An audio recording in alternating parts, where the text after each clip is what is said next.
What completely legal substance are you addicted to? Benadryl. A lifetime of adult insomnia led me to search for stronger sleep cocktails, and I took a Benadryl with melatonin. It got so bad I was up to a few every night, but happy to report now I'm down to a half, and going to go down to 0 soon. Stay off of it. Using anticholinergics like Benadryl chronically is linked to Alzheimer's. Not so much anymore, but I was very addicted to peanut butter. It was somehow incorporated into every meal of the day for me for some time, but one day I just stopped. I'm a self-proclaimed peanut butter addict, but I don't think I'm actually addicted to it. I'm just a poser. When I had a cold, I use this nasal spray that shrinks the blood vessels in the nose and makes it easier for you to breathe. It is an over-the-counter drugstore item and you don't need a prescription. Once you stop using it, your nose clogs up, or at least it feels like it, because you used to breathe like a superhero for a week. The longer you use, the worse the withdrawals are. I couldn't properly breathe without it, so I ended up using it for almost half a year. Edit, in case someone is interested, I kicked the habit by buying few standard saline, sodium chloride, spray. It's just salt water that helps clean and treat dryness in the nasal passages.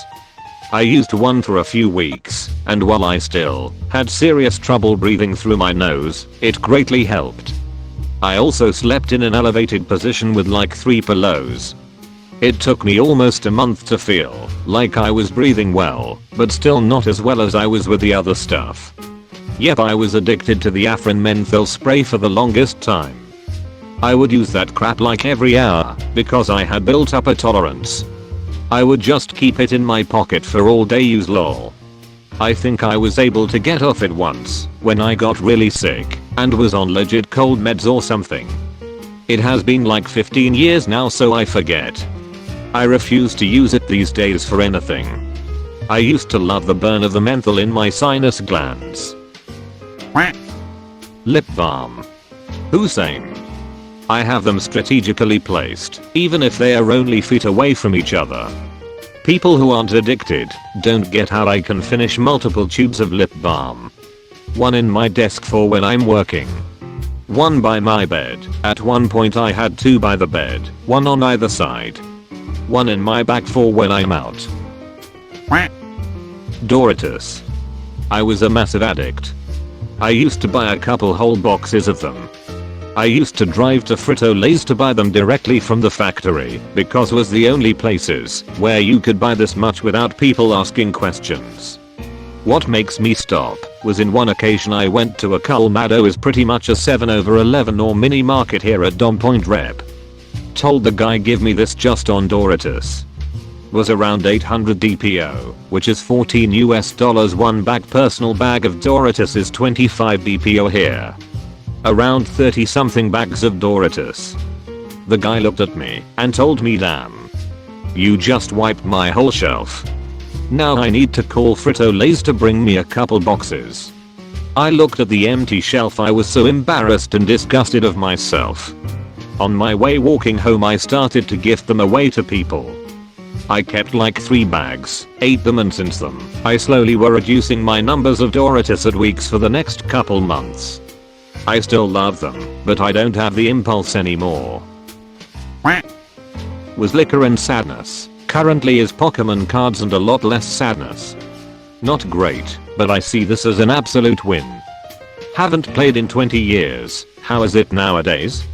With the recent popularity, scalpers have come in and cleaned out pretty much every major retailer. The prices to buy sealed product is marked up at least 50%, if not 150%. Other than that, I love the hobby. They are doing some really cool arts and even full sets of shiny Pokemon. Potato chips. Salt and vinegar especially. I can eat entire family bags of them in a sitting. I've been making serious efforts to cut that out lately. I've been chip free for almost a week point, and yet the crisps call to me. Edit, sweet mother of God, this post really exploded. to answer a lot of comments at once. I've been exposed to enough of them that my mouth barely reacts. I don't burn or tingle at all. Worst reaction is sometimes it gets a little dry, but besides that, I've built up an immunity to salt, apparently. And here's a fun tip, mix salt and vinegar with dill pickle. They balance each other really well. I once decided to go on a diet, or rather one of the times I decided to go on a diet, because I wanted to get rid of some extra kgs. I go for a walk in the city center and there it was a guy handing out chips for free as a marketing thing. On that exact day. What kind of a bad joke is this, universe? I didn't get the chips. I was serious about losing weight and I did it. But I'll never forget the weird and funny coincidence. Aureus. I can knock down a sleep before looking down. It only stops when the stomach pain sets in, and even if it subsides for a moment, that moment will be filled with anorexia. Wow, thank you so much for the gold. I didn't expect this to take off. Your replies have been making me laugh for hours. Thank you again. I can do a line of Aureus no problem. Junk food. And, while not a substance, going to the store to buy the junk food is also an addiction I have. Oh, second part hit homes. I spent so much time deciding what to snack on at the stores. Just looking at the aisle pleases me. This makes me feel better about the 10 to 15 minutes I spend in the store staring at candy, then going to the chips, and then back to the candy trying not to look weird just staring at the same damn aisle of candy that was there the time before. Time, as in staying up late, without any damn reason to edit. Christ, I didn't know that this was a problem for so many people. I'd like to add that I also hate napping, which doesn't help my situation, but I always seem to wake up feeling disoriented and scatterbrained. The sooner I go to sleep the sooner I have to go to work. Then you wake up half dead because you didn't sleep enough. Spend the entire shift promising yourself you'll go to sleep early. When you get home, stay up late again, and repeat the process.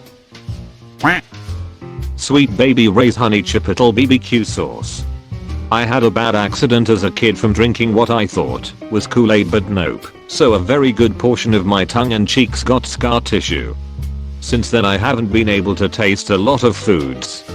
I literally cannot taste most bread, crackers, light soup broths, a few juices, etc. The worst easily is that I cannot taste most red meats. But for some reason, I'm super sensitive to honey and smoky flavors, and that sauce was a godsend. I'm no medical doctor, and I don't know how to explain it, but when I use it on something I not only taste the sauce, but can actually taste a lot of foods I couldn't before. So I put it on everything like a weirdo. In the same vein, I also keep a small bottle of ghost pepper hot sauce as well, but mostly for pasta, as Chipotle BBQ doesn't seem to work with most red sauces, but the ghost pepper does. Edit. First award Typhoondas. Also, story time since you are interested. Please mind my grandma typing on my phone during lunch break. My mom remarried when I was 5 and my stepdad's family lived in Ensenada, Mexico. My grandmama worked this portable fish taco stand for all the tourists who got off the cruise ships. I remember going with her to the port. Seeing this nice jug of what I thought was delicious Kool-Aid or fruit punch. She was talking to some fisherman with my mother next to her, and when her back was turned I just opened it up and took about 2 or 3 gulps. My mom turns around, swatted whatever was out of my hands and starts screaming at my grandmother in Spanish. A huge argument breaks out, everyone's freaking out for a good minute before it hits me. Now keep in mind I'm a little white boy, barely can speak English, don't know a lick of Spanish, and everyone's freaking out. I must have done something bad. But what? And as I thought that, my entire throat, mouth, and stomach start burning. I instantly throw up all over my grandmama's cart and the fisherman that came over to grab me. A veritable mixture of half-digested dinosaur chicken nuggets, fries, milk, and blood ruined this guy's shirt. My entire chest is on fire, and then I don't remember anything until waking up with a tube in my mouth on a white bed. I literally had to relearn how to eat over a year and had to take speech therapy courses later on in life because of it. I never asked what it was exactly. My thought was some sort of cleaner or fuel. The cart had a small generator on it for the fryers. It was bright red though and looked like it was in a gallon milk jug. Wish I could give you more details, but that's all I remember. I'll shoot my mother the question, she may remember better than me. Edit 2. Wow, more rewards, thanks. Happy you guys enjoy the story. So my mother believes it was some sort of diesel fuel, but it was kind of cheap and homemade. And an outer reason my mouth and specifically tongue were so affected was when I blacked out, a mixture of that fuel and stomach acid apparently pooled in my mouth according to the doctor, so it stayed there for almost half an hour before they cleaned it out, which kind of shocks me. I thought someone would have cleaned my mouth out or something, but IDK. The fisherman that carried me also apparently ended up dating my grandmama for a while before she passed away, which is another neat fact I only just learned today, so it's kind of cool. And to answer another question I've suddenly gotten asked a bit. I can taste just some. Certain tastes I can't. It's tough to put into words because I don't recall enough beforehand to remember.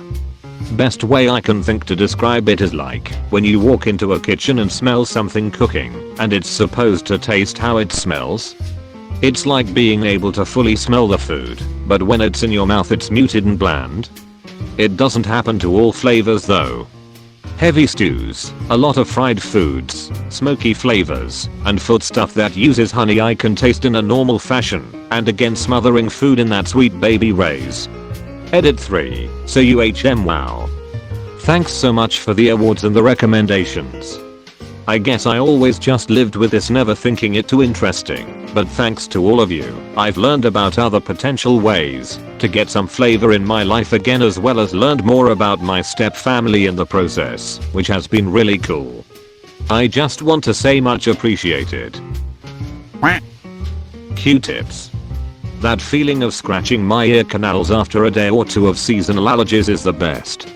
No matter what the science says, I cannot stop using them. That post-shower Q-tip can be orgasmic, especially after a long day. I have recently quit Q-tips. I do use an ear scratcher though, but I have to be honest, I ducking miss Q-tips. I'll probably go back. I stopped because I wondered if my daily use of them was what was causing my hearing problems. Chocolate. I gave up smoking years ago and substituted it with an addiction to chocolate. The only thing that stopped my addiction to chocolate was getting diagnosed with Wilson's disease. I wish I was you right now. Chocolate has a lot of copper and I can't filter said copper out of my body. Wilson's will do that to you. I have a friend who found out that she has Wilson's a little over a year ago when she went into acute liver failure, dialysis and all, and went on the transplant list. It is not something that I would wish on anyone. Sugar. I'm thinking of substitution to quit sugar.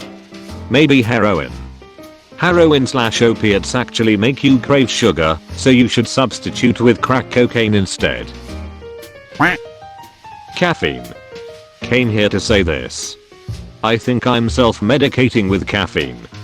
I get depressed and have anxiety, but being highly caffeinated focuses my anxiety into one specific task at a time.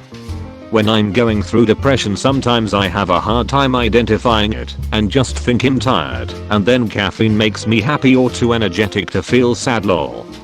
Edit. I never thought I'd have a post or comment that warrants facts, but wow, lol. Yes, I'm doing okay, thank you for asking.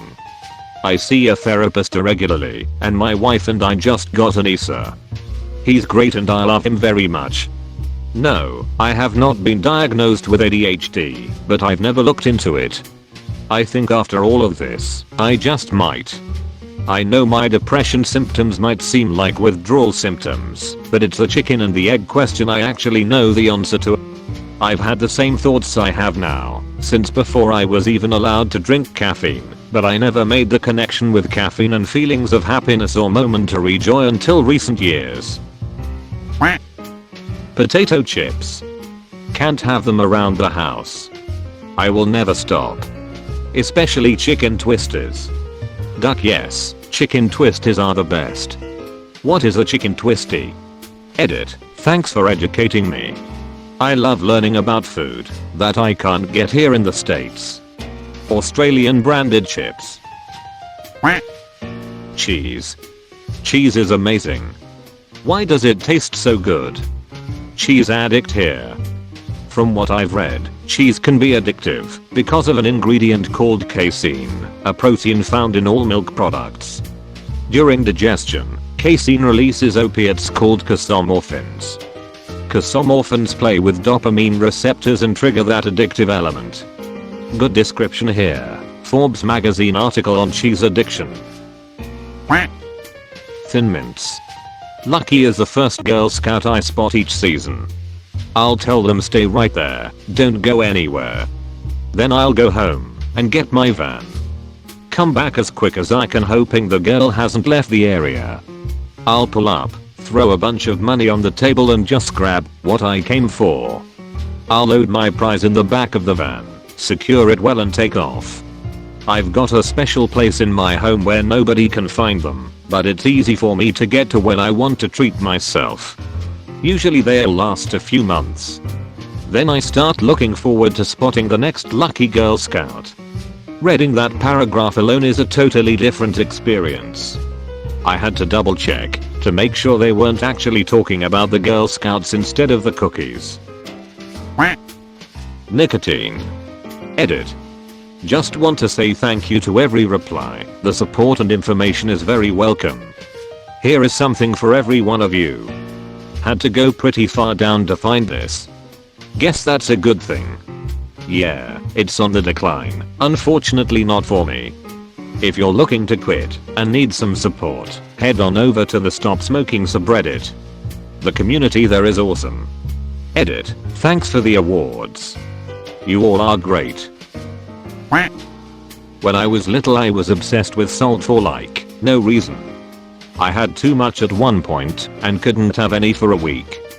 I remember my mom giving me cucumber and my entire family got to have salt, but I couldn't, and so it tasted terrible. Was a depressing week. I have always been obsessed with salt, and I remember getting blood work done when I was a teenager and my BF at the time was like, your sodium is gonna be through the roof. I got my blood work back and my sodium levels were actually low.